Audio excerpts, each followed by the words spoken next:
नमस्कार, आपका स्वागत है ट्रांसपोर्ट इमेज में। मैं हूं विदिशा। आइए नजर डालते हैं अब तक अहम खबरों पर।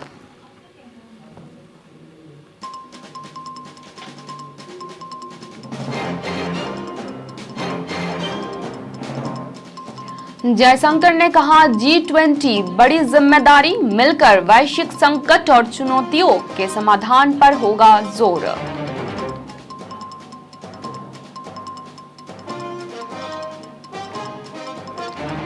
एटीएफ की कीमत में 2.3% की कटौती, सस्ता हो सकता है हवाई सफर।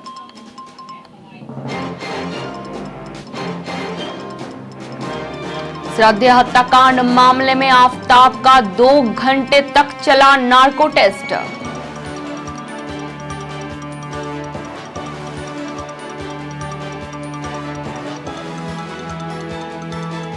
प्रधानमंत्री मोदी ने कहा, आज भारत की G20 की अध्यक्षता की पारी शुरू।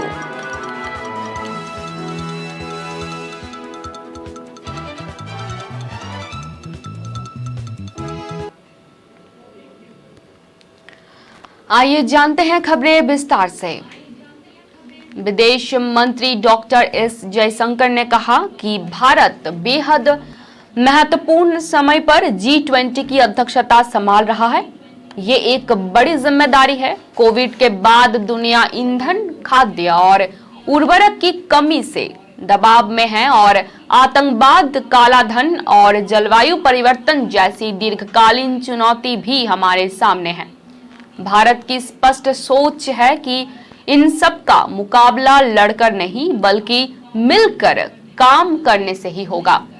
विदेश मंत्री ने दिल्ली के सुषमा स्वराज भवन में आयोजित G20 यूनिवर्सिटी कॉन्ट्रैक्ट एजेंटिंग यंग माइंड्स कार्यक्रम में विश्वविद्यालयों के छात्रों से ये संवाद के वक्त कहा।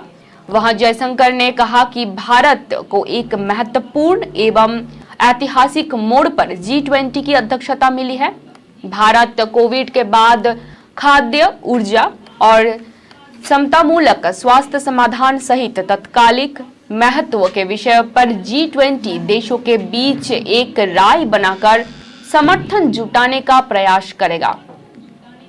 प्रधानमंत्री के कथन को उन्होंने दोहराया, जिसमें उन्होंने कहा था कि G20 अध्यक्षता में भारत का एजेंडा समावेशी, महत्वाकांक्षी, कार्यमुखी और निर्णायक होगा। उन्होंने कहा, भारत का काम केवल बात कहने तक ही सीमित नहीं होगा बल्कि सामूहिक कार्रवाई पर जोर दिया जाएगा।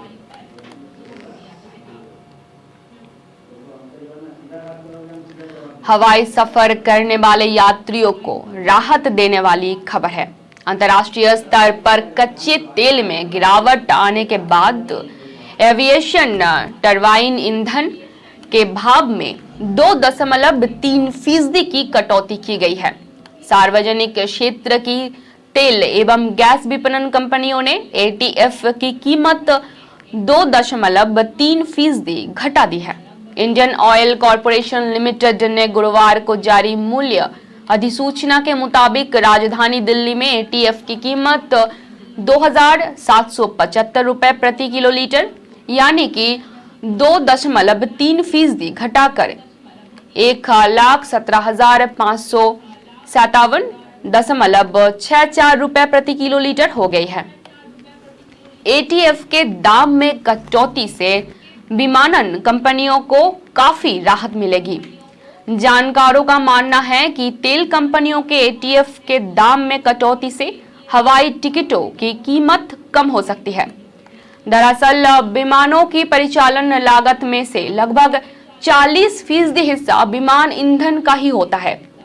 गौरतलब है कि एटीएफ के दाम में प्रत्येक महीने की पहली तारीख को संशोधन किया जाता है।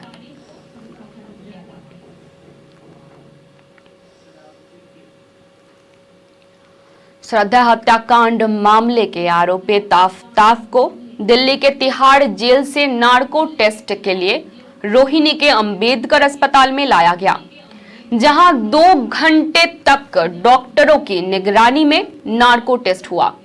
इससे पहले 5 बार रोहिणी के FSL ऑफिस में आफताब का पॉलीग्राफ टेस्ट किया जा चुका है।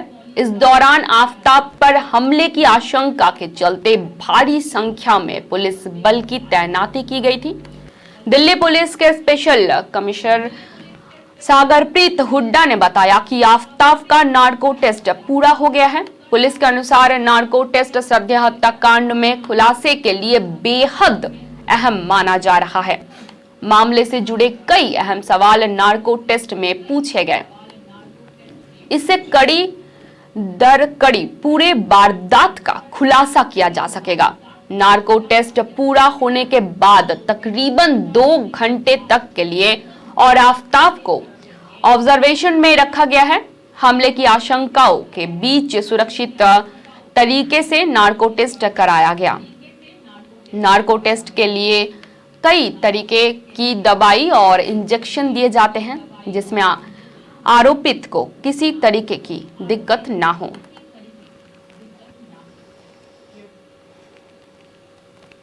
प्रधानमंत्री नरेंद्र मोदी ने कहा कि भारत आज से अपनी G20 की अध्यक्षता की पारी शुरू कर रहा है। उन्होंने कहा कि भारत की G20 की अध्यक्षता दुनिया में एकता की सार्वभौमिक भावना को बढ़ावा देने की दिशा में काम करेगी। इसलिए हमारी थीम एक पृथ्वी, एक परिवार, एक भविष्य है। प्रधानमंत्री ने एक ब्लॉग पोस्ट में G20 के पिछले 17 अध्यक्षों द्वारा दिए गए महत्वपूर्ण परिणामों पर प्रकाश डालते हुए कहा कि बृहद आर्थिक स्थिरता सुनिश्चित करने, अंतर्राष्ट्रीय कराधान को तर्कसंगत बनाने और विभिन्न देशों के सिर से कर्ज के बोझ को कम करने समेत कई महत्वपूर्ण परिणाम सामने आए हैं। उन्होंने कहा कि हम इन उपलब्धियों से लाभान्वित होंगे तथा यहां से और आगे की ओर बढ़ेंगे। उन्होंने विश्वास व्यक्त करते हुए कहा कि भारत समग्र रूप से मानवता को लाभ पहुंचाने के लिए एक मौलिक मानसिकता बदलाव को उत्प्रेरित कर सकता है। मोदी ने कहा, हमारी परिस्थितियां ही हमारी मानसिकता को आकार देती है। पूरे इतिहास के दौरान मानवता अभाव में रही। हमें सीमित संसाधनों के लिए लड़े क्योंकि हमारा अस्तित्व दूसरों को उन संसाधनों से वंचित कर देते पर निर्भर था। विभिन्न विचारों, विचारधाराओं और पहचान के बीच टकराव और प्रतिस्पर्धा आदर्श बन गए।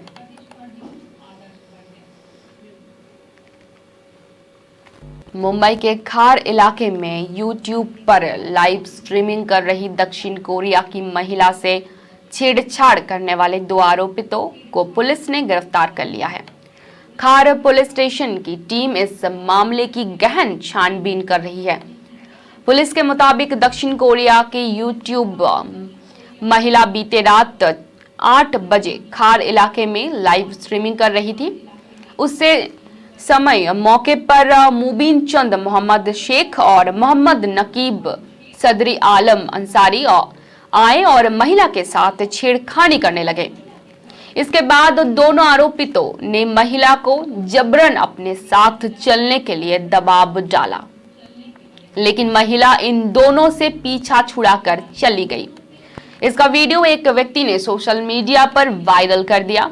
इसके बाद मुंबई पुलिस ने खुद ही इस मामले को दर्ज किया और आज सुबह दोनों आरोपितों को गिरफ्तार कर लिया गया। इस मामले की गहन छानबीन जारी है।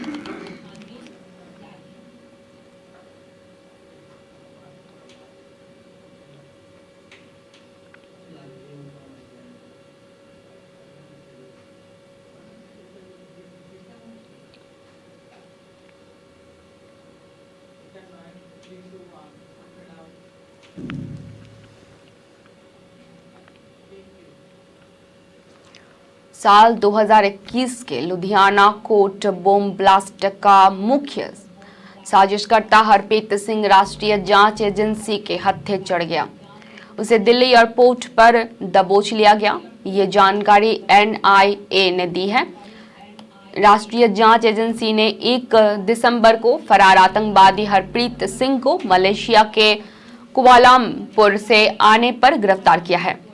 वहीं NIA ने बताया कि हरप्रीत लखवीर सिंह रोडे को रोडे का सहयोगी है। रोडे पाकिस्तान स्थित इंटरनेशनल सिख यूथ फेडरेशन का प्रमुख है। लुधियाना कोर्ट ब्लास्ट में एक व्यक्ति की मौत हो गई थी। हरप्रीत सिंह पर 10 लाख रुपए का इनाम घोषित किया गया था। उसके खिलाफ विशेष NIA अदालत से गैर जमानती वारंट और लुकआउट सर्कुलर जारी किया गया था।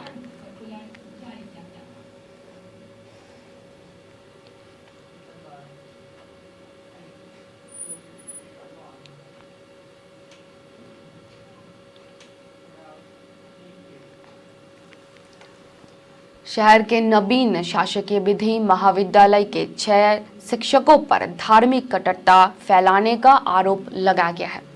अखिल भारतीय विद्यार्थी परिषद के छात्र नेताओं ने कॉलेज में प्रदर्शन करते हुए जमकर हंगामा किया। उन्होंने इन शिक्षकों के द्वारा कॉलेज का माहौल खराब करने और विवादित टिप्पणियां करने का आरोप लगाया है। ये भी कहा कि शिक्षक छात्राओं को अकेले में भी बुलाते हैं। मामले को गंभीरता से लेते हुए कॉलेज प्रबंधन ने शिक्षकों पर कार्रवाई की है। 5 दिनों के लिए उन्हें कार्यमुक्त कर दिया है।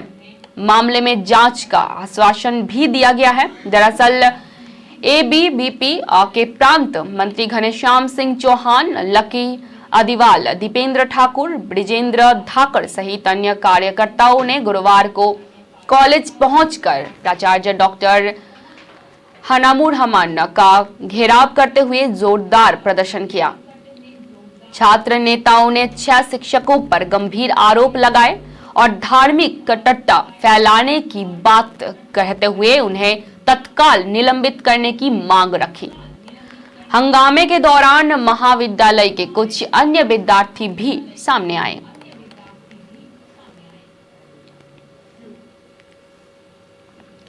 मुंबई इंटरनेशनल एयरपोर्ट का सर्वर डाउन होने से यात्रियों को 50 मिनट तक कई परेशानियों का सामना करना पड़ा, लेकिन इसके बाद एयरपोर्ट पर सेवा पूर्ववत हो गई है। मुंबई अंतर्राष्ट्रीय हवाई अड्डे के प्रवक्ता के मुताबिक एयरपोर्ट पर सामान्य सेवाएं फिर से शुरू हो गई हैं।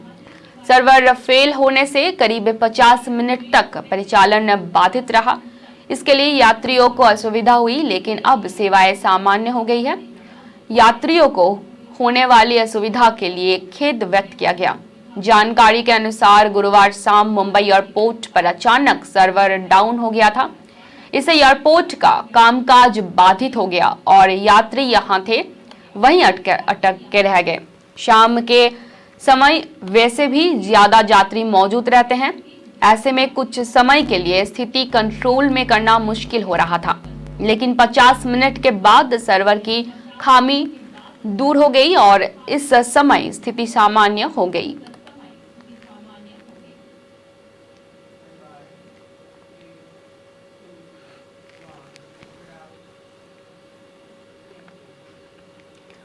मनोज तिवारी, रवि किशन और दिनेश लाल यादव निरहुआ ने कहा कि भाजपा कार्यकर्ताओं से मिले स्नेह, सम्मान और सहयोग के चलते आज दिल्ली में बसा पूर्वांचल समाज नगर निगम चुनाव में भाजपा के पक्ष में मतदान करने का मन बना चुका है।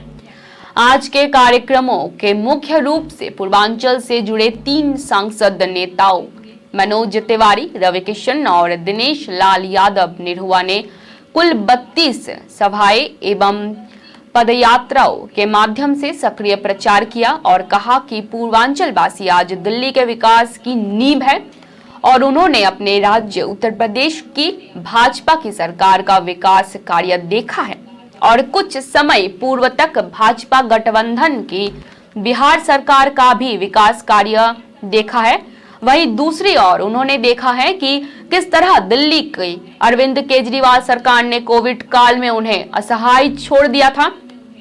उन्होंने कहा कि पूर्वांचल वासियों ने देखा है कि किस तरह केजरीवाल सरकार ने उनके प्रिय पर्व छठ पूजा पर भी राजनीति की और साथ ही पूर्वांचल वासियों ने देखा है कि किस तरह से हर मौके पर उनका साथ दिया जाता है, उन्हें सहयोग दिया जाता है। भाजपा कार्यकर्ताओं से मिले स्नेह, सम्मान और सहयोग के चलते आज दिल्ली में बसा पूर्वांचल समाज नगर निगम चुनाव में भाजपा के पक्ष में मतदान करने का मन बना चुका है।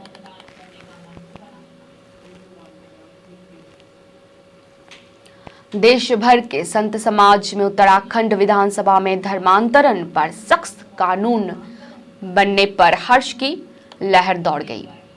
मुख्यमंत्री को तमाम साधु संतों की ओर से शुभकामनाएं मिल रही है। यही नहीं, ट्वीट पर भी आज देश में धर्मरक्षक धामी नंबर 1 पर ट्रेड हुआ।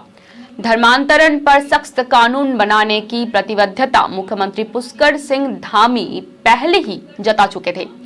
हाल ही में हुए मंत्रिमंडल बैठक में धर्मांतरण पर कानून बनाने के प्रस्ताव को पास किया गया था, जिसके बाद बुधवार को राज्य सरकार की ओर से विधानसभा के पटल पर धर्मांतरण कानून को प्रस्तुत किया गया, जिसे सदन ने ध्वनिमत से पारित कर दिया। मुख्यमंत्री धामी की ओर से लाई गई इस कानून को लेकर अब देश भर में साधु समाज आनंदित है। वासुदेवानंद महाराज ने कहा कि मुख्यमंत्री धामी ने धर्मांतरण पर प्रतिबद्ध लगा दिया है। ये देश एवं समाज हेतु बेहद हितकारक है। स्वामी परमानंद ने कहा कि जो लोग बल से या कपट से धर्मांतरण करते हैं वो सबसे बड़ा पाप है। उत्तराखंड सरकार ने ये कानून पास करके नया उदाहरण दिया है। इसके लिए धामी जी को साधुवाद।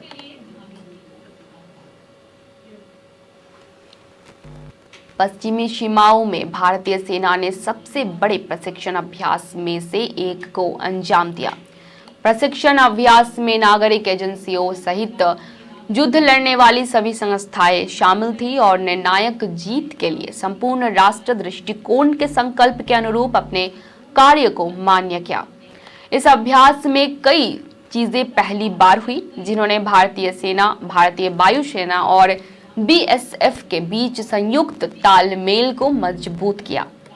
सप्ताह भर चले अभ्यास के दौरान परिचालन क्षमताओं को बढ़ाने में स्वदेशी तकनीकों और उपकरणों का जमीनी उपयोग किया गया। कार्यात्मक कार्रवाइयों ने एकीकृत रंगमंच में युद्ध लड़ने की नई अवधारणाओं को भी मान्य किया है। पहली बार भारतीय सेना और भारतीय वायुसेना दोनों के सबसे वरिष्ठ कमांडरों ने एक साथ अग्रिम क्षेत्रों में अभ्यास करने वाले सैनिकों का दौरा किया और सीमा सुरक्षा बल सहित उनके अंदर सेवा समन्वय और अंतर क्षमता की समीक्षा की। अपनी यात्रा के समापन भाग के दौरान सेना और वायुसेना के दोनों वरिष्ठतम कमांडरों ने 1971 की भारत पाक युद्ध के वीरों को एक साथ लोंगोवाला युद्ध स्मारक पर श्रद्धांजलि अर्पित की है।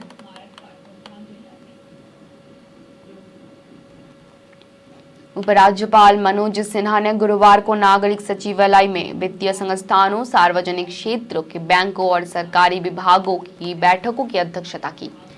बैठक के दौरान उपराज्यपाल ने बैंकों और विभागों को उद्योगी, युवाओं और किसानों की क्षमता निर्माण और उद्यमिता विकास की जरूरतों को पूरा करने हेतु निर्बाध ऋण प्रवाह के लिए निकट सहयोग से काम करने का निर्देश दिया।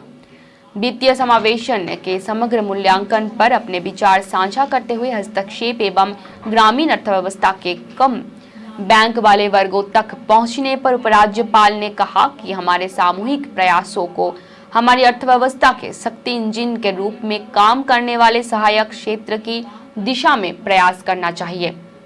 इससे पहले उपराज्यपाल के समक्ष पावर पॉइंट प्रस्तुत के माध्यम से विभागवार मुद्दों और बैंकिंग क्षेत्र की सेवाओं के विश्लेषण को प्रस्तुत किया गया। इस अवसर पर मुख्य सचिव डॉक्टर अरुण कुमार मेहता, अतिरिक्त मुख्य सचिव कृषि उत्पादन विभाग अटल डुल्लू, प्रमुख सचिव उद्योग और वाणिज्य विभाग Prashant Goyal, MGR CEO J&K bank Baldev Prakash, आयुक्त सचिव ग्रामीण विकास और पंचायती राज विभाग सुश्री मनदीप कौर और प्रतिनिधि उपस्थित रहे।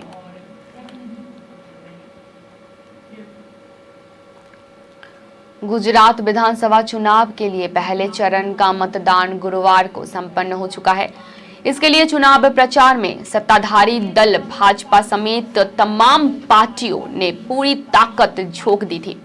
इसी दौरान अभिनेता और पूर्व भाजपा सांसद परेश रावल ने महंगाई पर ऐसा बयान दिया है कि वो अब वायरल हो रहा है।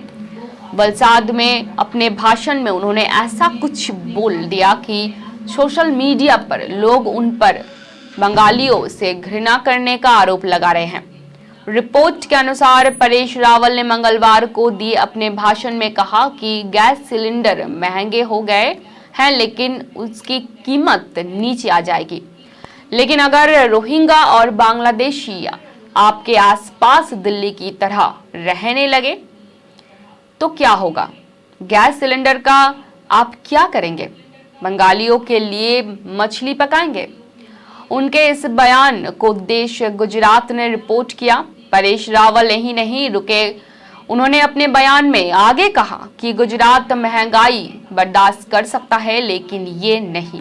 परेश रावल ने कहा कि जिस तरह से वे मौखिक गालियां देते हैं, उन्हें अपने मुंह पर डायपर पहनने की जरूरत है। परेश रावल के मछली खाने वाले बंगालियों का उपहास उड़ाने और रोहिंग्याओं से जोड़ने पर प्रतिक्रिया देते हुए तृणमूल सांसद कीर्ति आजाद ने पूछा कि क्या परेश रावल ये संकेत दे रहे हैं कि बीएसएफ और केंद्रीय गृह मंत्रालय ठीक से काम नहीं कर रहे हैं, क्योंकि उन्होंने कहा कि बांग्लादेशी और रोहिंग्या भारत में प्रवेश कर रहे हैं। झारखंड की सरकार अक्सर सरकारी विद्यालयों में शिक्षा व्यवस्था में सुधार के दावे करती है। सरकार की कोशिश है कि लोग अपने बच्चों को निजी विद्यालयों की जगह सरकारी स्कूलों में भेजें, लेकिन इन्हें स्कूलों के शिक्षक ही सरकार के दावे को आईना दिखा रहे हैं। धनबाद से ऐसे मामला सामने आया है कि जिसे जानकर कोई भी अभिभावक परेशान हो जाएगा और अपने बच्चों को सरकारी स्कूल भेजने से पहले कई बार सोचेगा।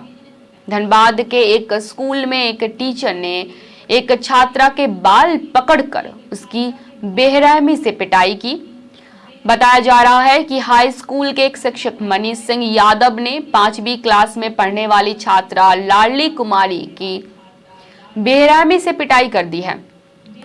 जानकारी के मुताबिक 5वीं क्लास में जब शिक्षक मनीष सिंह यादव पहुंचे, ईवीएस विषय के स्थान पर गणित की पढ़ाई कराने लगे, जिस पर छात्रा लाडली ने शिक्षक को कहा कि अभी रूटीन के अनुसार ईवीएस विषय पढ़ाना है, जिसके बाद शिक्षक आग बबूला होते हुए डांटने लगा।